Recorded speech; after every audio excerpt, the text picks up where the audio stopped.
भर में प्रचार कर रहे हैं कि आपको कैसे जीना चाहिए, कैसे जो दुख हैं, कैसे शांति घर में आएगी, समाज में आएगी। और मेरे सामने असर थापर जी और मैडम शिखा, ठीक है मैडम, नाम सही बोला है? साक्षी। देखिए फिर मैंने गलत बोल दिया था, कोई बात नहीं मैडम जी, ह्यूमन बीइंग है, आदमी इंसान गलतियां करते रहता है लेकिन सुधार भी लेता है। तो आप मेरे को बताएंगे कि ये जो स्ट्रेस होता है, जो आजकल इलेक्ट्रॉनिक युग है, इंटरनेट का युग है, और हमारे समाज में खासकर हिंदू समाज में लोगों को एक बहुत बड़ी जाने की इच्छा रहती है कि मेरे बड़ी गाड़ी हो, मेरा बड़ा घर हो, इसको मटीरियलिस्टिक बोलते हैं, मटीरियल इकट्ठा करते रहना, और ज़िंदगी के एंड तक ये सब लोग करते रहते हैं। और उसी मटेरियल इकट्ठा करने के चक्कर में हम डिप्रेशन में चले जाते हैं, स्ट्रेस में चले जाते हैं, घाटा होता है, नफ़ा होता है। तो अशरे जी आप मेरे को बताइए, उसके बाद शिखा जी बताएंगे। जी बताइए इसके बारे में। तो शर्मा जी, जैसे हम बात कर रहे थे, पहले हम समझते हैं कि स्ट्रेस है क्या, है ना, फिर हम बात करेंगे इसको दूर कैसे किया जाता है इस वर्कशॉप में। तो स्ट्रेस कई तरह का होता है। जब हमारे पास काम करने को ज़्यादा हो और हम में करने की क्षमता कम हो, है ना, जैसे हमारे पास बहुत ज़्यादा वर्कलोड आ जाए और हमारे करने की एनर्जी कम हो, है ना, काम इतना हो और करने की एनर्जी इतनी हो, तो तब क्या आएगा, ये जो बाकी बचा पोर्शन है वो क्या है, वो स्ट्रेस है ना।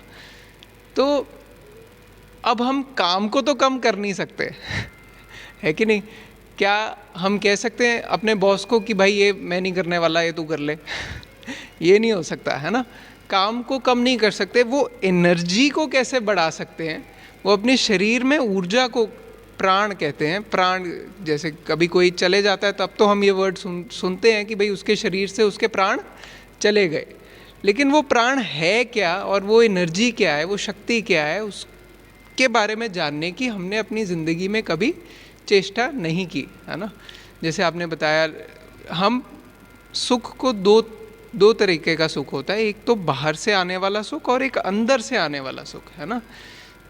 अंदर से कैसे हम सुखी रह सकते हैं और अंदर से हम खुद को इतना मजबूत कैसे बना सकते हैं कि बाहर से आने वाली वो चीज़ें हमें, है ना, हम में वो एनर्जी आए कि हम उसको झेल पाए, उसके साथ निकल पाए, उसको कर पाए, है ना, बिना अपनी एनर्जी गिराए काम अच्छे से कर पाए। तो यही हम इस 5 दिन की वर्कशॉप में यहाँ पे कराते हैं। और इसमें क्या होता है, इसमें योगा होता है, मेडिटेशन होता है, गेम्स होती हैं, बहुत सारे प्राणायाम होता है, सुदर्शन क्रिया कराते हैं हम। सु माने अपना, दर्शन मीन्स विजन, क्रिया मीन्स प्योरीफाइंग एक्टिविटी। तो वो प्योरीफाइंग एक्टिविटी जो हमें अपना प्रॉपर विजन दिलाती है, उस प्रोसेस का नाम सुदर्शन क्रिया है ना। उसमें कुछ ब्रीदिंग टेक्निक्स होती हैं। अभी आपने देखा होगा, आपको गुस्सा आता है, कभी गुस्सा आया लाइफ में, है ना, सबको आया है तो गुस्से में हमारी श्वास कैसे हो जाती है, फूल जाती है। और जब हम बहुत खुशी होते हैं, कहीं घूमने जाते हैं, कोई अच्छा सा हिल स्टेशन देखते हैं, तो सांस एकदम तेज बढ़िया चलने लगती है ना। तो सांस, हमारे जो इमोशंस होते हैं उससे हमारे ब्रेथ का एक पैटर्न है। समझ में आ रही है बात, है ना? बिल्कुल, बिल्कुल। कि जो हमारे इमोशंस हैं उससे एक ब्रीदिंग पैटर्न डेवलप हुआ।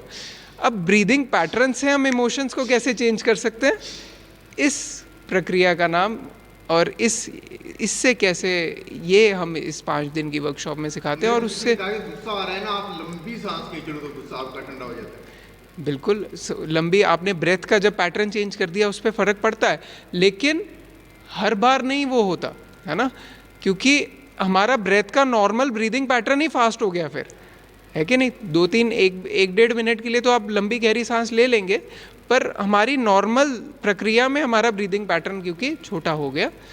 तो जब हम ये रेगुलरली करते हैं, पहले यहाँ पे सीखते हैं, तो उससे हमारी लाइफ में ऑटोमेटिकली स्ट्रेस कम होने लगता है और सब पॉजिटिविटी, अच्छी चीज़ें आने लगती है अपने आप। तो आश्रय थापर जी, आपका कहना है कि सांस के ऊपर ही हमारा जो जी। जीवन है, जी। ये कुर्सी है, ये जी, दुख जी, है, ये जी, गुस्सा है, जी। उसी पर चलता है। जी, जी, तो जी। आप उसी के टेक्निक बताते हैं, उसी के तो बारे में बताते हैं। जी, जी, जैसे कि आपने बड़ा सुंदर बात की कि सांस के ऊपर ही हमारा सारा जीवन चलता है। हमारे लंग्स को, हमारे फेफड़ों को 60,000 लीटर सांस चाहिए, है ना, कि दिन में 60,000 litres of breath our lungs require to work properly, है ना। हमें पानी कितना चाहिए? 3 से 4 लीटर। खाना कितना चाहिए? 1 से 1.5 किलो। लेकिन 60,000 लीटर लंग्स को एयर आनी चाहिए। पर क्या हमने कभी इस पे काम किया? नॉर्मली लोगों को 30% आता है। जैसे कि हम बाहर की दुनिया में सुख ढूंढते ढूंढते अपना वर्किंग पैटर्न और अपना बना लेते हैं हाव भाव। तो आप लगा लीजिए, जब 30% मिल रहा है और 70% जो लैक कर रहा है ना, उससे लाइफ में फिर वो डिजीज़ आती है, बीमारियां आती हैं। आजकल की ये पहले तो आज से 150-200 साल पहले तो कई बीमारियां होती भी नहीं थी जो आज आई हैं, है ना। वो कैसे आई हैं? ये हमारा लाइफस्टाइल हैबिट से आई है ना। तो जी, ये ऐसे जो ब्रीदिंग का बता रहे हैं कि हम 30% लेते हैं, 70% यूज नहीं करते जी। इसके बारे में थोड़ा सा बताइए कि हम 30% कैसे लेते हैं, 70% कैसे छोड़ देते हैं? सांस हमारी चली रही है। जी, जी, सांस तो बहुत अच्छी बात है। आपने जैसे कहा, सांस तो हमारी चल रही है, लेकिन हमारा इस पे ध्यान कब गया, है ना? जब हमें हमारे पीछे कोई कुत्ता बढ़ गया, है ना, और हमें तेज तेज भागना पड़ा और सांस फूल गई, तब हमारा ध्यान गया। लेकिन जब दुनिया में सबसे पहली बार आए थे तो हमने क्या किया? एक सांस अंदर ली और रोए, है ना। और सबसे आखिरी काम क्या करना है? एक सांस बाहर देनी है। और ये जो सांस लेने और छोड़ने के बीच का है सफ़र, वही तो जीवन है ना। तो देखिए, और थापर जी ने मेरे को बताया कि सांस लेने और छोड़ने का ही जो नाम है, जो क्रिया है, जो जीवन है, वही है जी। तो थैंक यू आश्रय जी। जी, जी, तो अभी मैं मैडम से बात करूंगा। जी, जी, जी। धन्यवाद।